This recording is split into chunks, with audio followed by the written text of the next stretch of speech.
আসসালামু আলাইকুম। আজ আমি রান্না করব জংলা কচু বা বন কচু।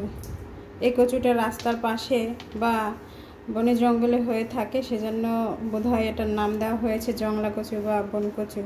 এটা আজকে আমি রান্না করব। প্রথমে আমি ভালো করে ধুয়ে নিয়েছি। এখন এটাকে আমি গরম পানির ভাপে দিব। ভাপে দেওয়া কমপ্লিট হয়ে গিয়েছে। এখন পানিটা ঝেড়ে নিচ্ছি।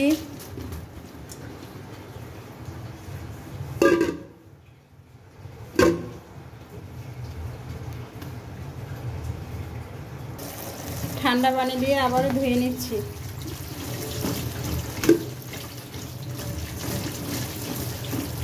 যাদের হাত চুলকা তারা আমার মতো এভাবে ঝাঁকিয়ে ঝাঁকিয়ে ধুয়ে নেবেন।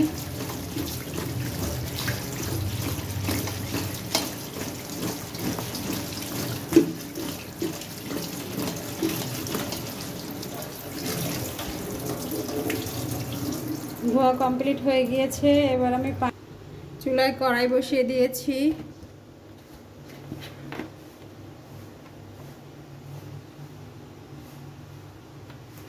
তেল দিয়ে দিলাম।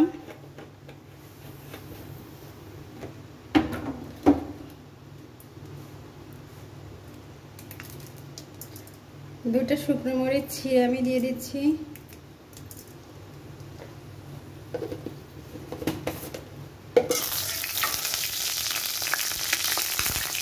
পেঁয়াজ দিয়ে দিয়েছি।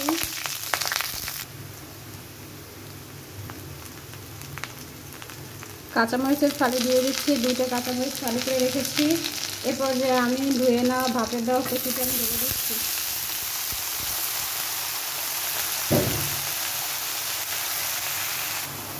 দিয়ে দিচ্ছি রসুন বাটা। রসুনটা একটু বেশি পরিমাণে দেওয়ার চেষ্টা করবেন।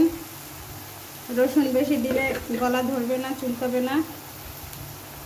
হলুদের গুঁড়া দিয়ে দিচ্ছি হাফ চা চামচের মতো।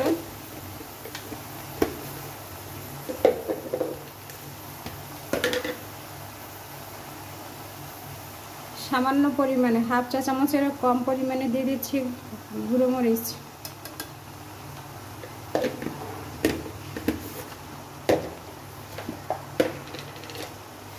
লবণ দিয়ে দিচ্ছি পরিমাণ মতো। এখন আমি নেড়ে চেড়ে মিশিয়ে নিচ্ছি।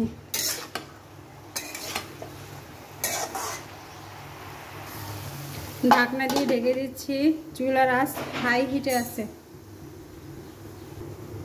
ঢাকনা উঠিয়ে নিচ্ছি।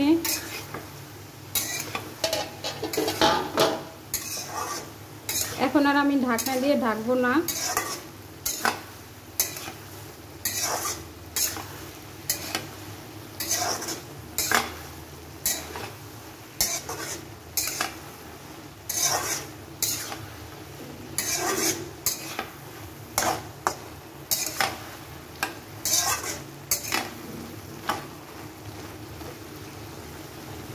চুলার আঁচটা মিডিয়ামে রাখতেছি। এখন আমি এর মধ্যে পানি দিয়ে দিচ্ছি।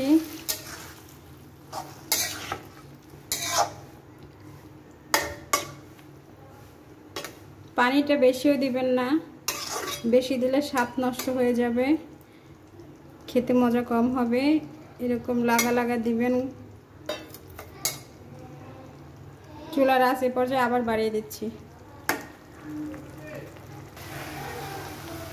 কচুর মিশ্রণটা এরকম হয়ে গেলে সে পর্যায়ে আমি চিংড়ি মাছ দিয়ে দেব। ছোট চিংড়ি কয়েকটা। চিংড়িগুলো আমি ভেজে রেখেছিলাম হলুদ এবং লবণ দিয়ে, সেটা অ্যাড করে নিচ্ছি। চিংড়িটা আমি এরকম পরে বেশিরভাগ রান্নায় অ্যাড করি। একটু পরে অ্যাড করলে চিংড়ির স্বাদটা নষ্ট হয় না, স্বাদটা অটুট থাকে এবং রান্নার মধ্যে যাই রান্না করি না কেন তার মধ্যে ছড়িয়ে যায়। এভাবে নাড়ুনি দিয়ে ভেঙে ভেঙে দিবেন, গলিয়ে নেবেন ভেঙে। যখন পানিটা এরকম শুকিয়ে আসবে তখন অনবরত নাড়তে হবে, না নাড়লে তলানিতে লেগে যাবে। আর চুলার আঁচ এ পর্যায়ে মিডিয়ামে নিয়ে নিতে হবে। পুরো পানিটা শুকিয়ে নিতে হবে। কচুর মধ্যে যেন একটু পানি অবশিষ্ট না থাকে। একটু সময় নিয়ে নেড়ে নেড়ে রান্না করতে হবে।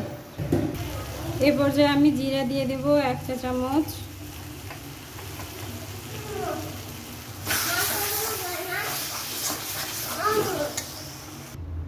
কচুতে একটু পানি দেখা যাচ্ছে না, এই পর্যায়ে আমি চুলা বন্ধ করে দিব। রান্নাটা হয়ে গিয়েছে।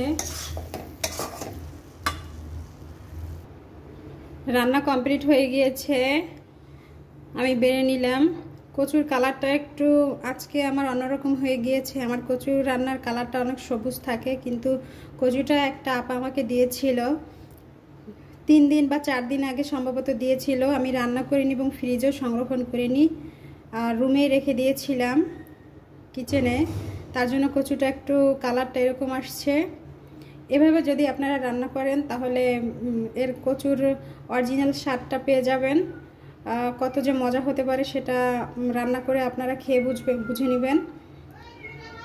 ধন্যবাদ।